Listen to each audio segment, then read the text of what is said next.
Isa sa trio ng tinaguriang na Project of the Century, ka-level ng New Manila International Airport sa Bulacan at ng Metro Manila Subway Project.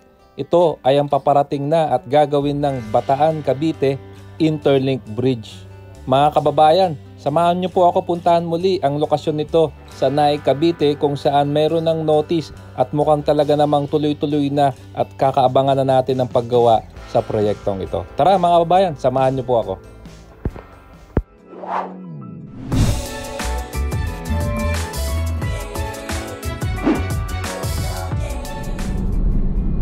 Okay, magandang hapon mga kababayan, no? Oras po ng 2:30 po. At dito po tayo ngayon sa Tansa going Naik, Cavite para sa kaabang-abang at panibagong update natin sa Bataan-Cavite Interlink Bridge Project, no? Mga kabayan, tuloy na at dumadami na, no, yung mga notice sa publiko regarding sa project na ito. So ngayon po ay araw po ng Sabado, April 27.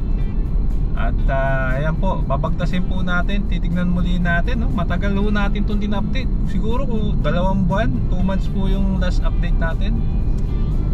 At so far nga po ay bali-balita ako may pondo na, no? Hinihintay na lang po kung kanino ma-award yung phase 1 tsaka phase 2 na itong project na ito. So alam niyo naman, sinusubaybayan natin to, no? At makakaasa kayo hanggang matapos tong project na ito sa mga susunod pang taon ay susubaybayan natin siya. Siyempre kung bago pa lang po kayo sa ating channel ay inaanyayahan ko po kayong mag-like, mag-comment and subscribe with yung notification bell para updated po kayo pag may bago tayong video. So sama lang po kayo, malapit-lapit na po tayo sa bayan po ng Naik, Cavite, kung saan kilala rin po itong Naik, mga kababayan, na bagsakan din po ito ng isda. Alam po yan ng mga taga Naik. Mura po yung kung kayo po ay bumibili ng banye-banyera. Ayan. So ito po yung isang gateway terminal, oh. Ayan, yung daanan po ng mga truck.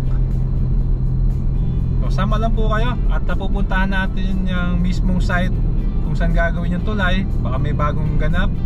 At syempre hanapin natin yung mga info or mga nakalagay na pong informasyon regarding dito sa gagawing isa sa mga project of the century, mga kababayan.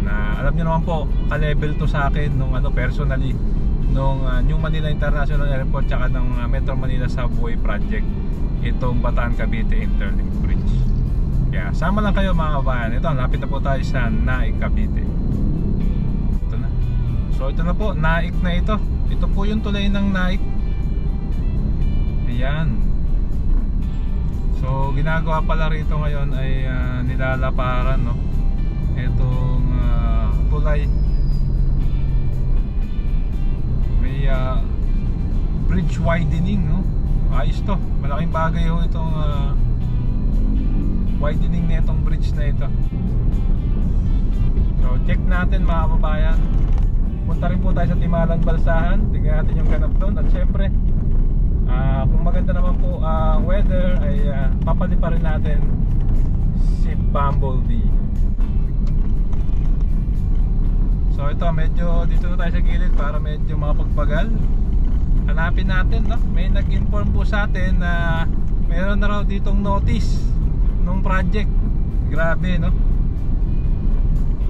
So in years nating pag-abang mukhang talagang masisimulan na itong proyektong ito. Ako nakita ito na yung notice. Ito na yung notice, mga kababayan. Ayan, so sira po yung audio, no, nag-video tayo sa iPhone, pero ito na nga po yung notice, no, dito po sa mismong highway po ng A. Soriano dito sa Naik, Cavite. At ayan na nga po mga kababayan, tuloy na na po yung mga nag-fund, no, ADB, AIIB at syempre DPWH. Yan po, from Bataan dito po sa Maribeles yan. At yan po, dadaan po ng Corregidor, magkakaroon po ng interchange dyan, and syempre going Naik dito po sa Timalan, Balsahan. Kaya talagang napakaganda po na itong project na ito. Yan na po yung mga project render niya, kung ano yung magiging itsura. At talagang kaabang-abang ito mga bayan. Yan, oh, ang ganda, oh. Isipin nyo po, magiging tourist attraction din yan pati po sa mga cruise ship na mga dumadaan dyan sa Manila Bay. Ito po yung mga contractor, no? Yung mga project companies na gumagawa rin po at nagko-collaborate para sa project na ito. At talagang kaabang-abang po yan. Muli dito po yan sa Naik Cavite, yan po yung A. Soriano. Talaga namang mga kasama, siguro mga 5 taon ay makikita na natin itong napakagandang proyektong ito. Ayan, so nakita na natin mga bayan, no? Sa iPhone ko na lang kinuhanan. Pero yun, dahil nga po dyan, sa kahabaan lang po nitong A. Soriano, pupuntahan naman natin yung mismong site kung saan gaganapin, no? Itong napakagandang proyekto, no? Isa sa mga isipin nyo, actually kung isipin nyo po, parang alternatibo rin po ito sa NLEX. Kung kayo po ay paolongga po, Pasambales at Pabataan, siyempre ay mas mabilis na ang biyahe.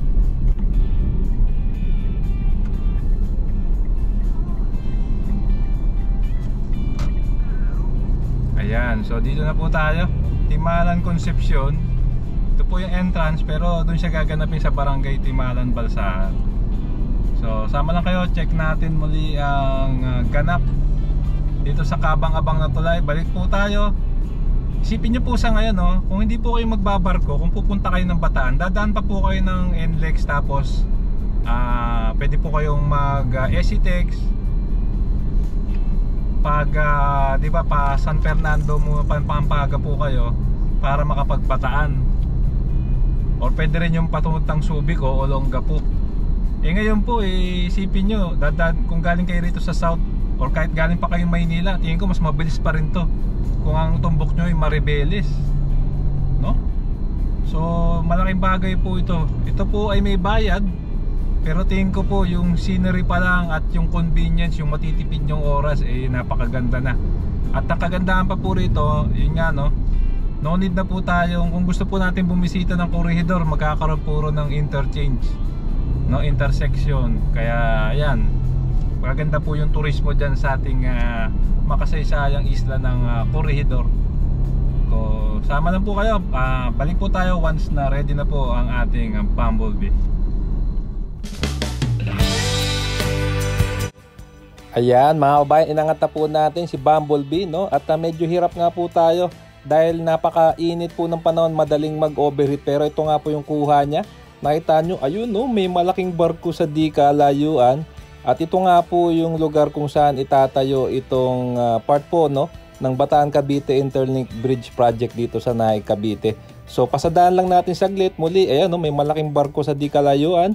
Yung po sa, yun, yung nakikita po nyo na ito, kala ko rin po dati simula dyan yung proyekto, no? Pero isa raw po yung ship making company dito sa Naik Cavite. Ayan. So mabayan, hindi po siguro yan yung ano, no, yung mga barko para sa tulay, pero yun nga, meron po diyang ship facility.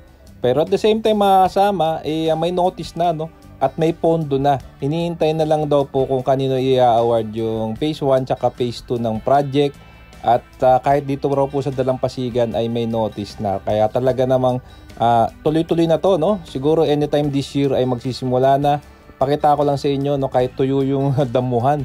Ayan, no. Ito nga po pala yung sinasabi ko sa inyong facility. Ayan mga kababayan, mukhang may mga binababa, oh. Pero yun nga, siguro kapag nagsimula na ay magiging ganyan din po yung senaryo rito. Mapupupog po ng mga barko nagbababa ng supply itong lugar na ito sa Naik Cavite para sa Bataan Cavite Interlink Bridge Project.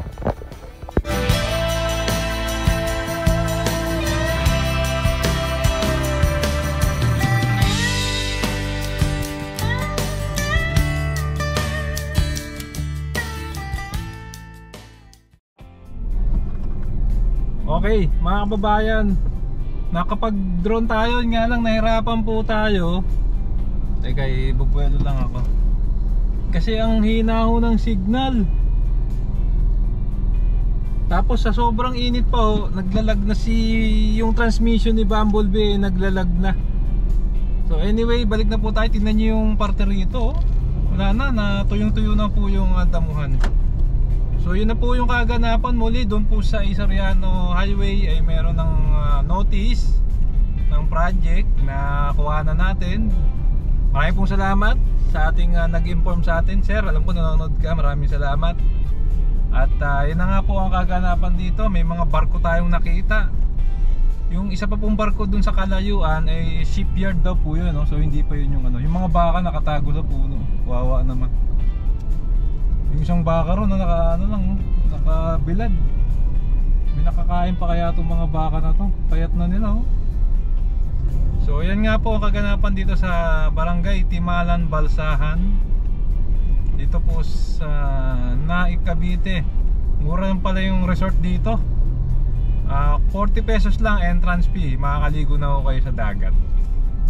So ayan mga kababayan, hanggang dito na lang. Maglalagay lang po tayong mga dagdag info rito upon editing. Kung nagustuhan nyo po itong video ay inaanyahan ko po kayo mag-like, mag-comment, subscribe, video notification bell para updated po kayo pag may bago tayong video. Grabe, tuyong-tuyo yung mga damo-damo. Maraming po salamat. Keep safe at masakit. Sarap maglakbayan. See you po sa next vlog update mga kasama.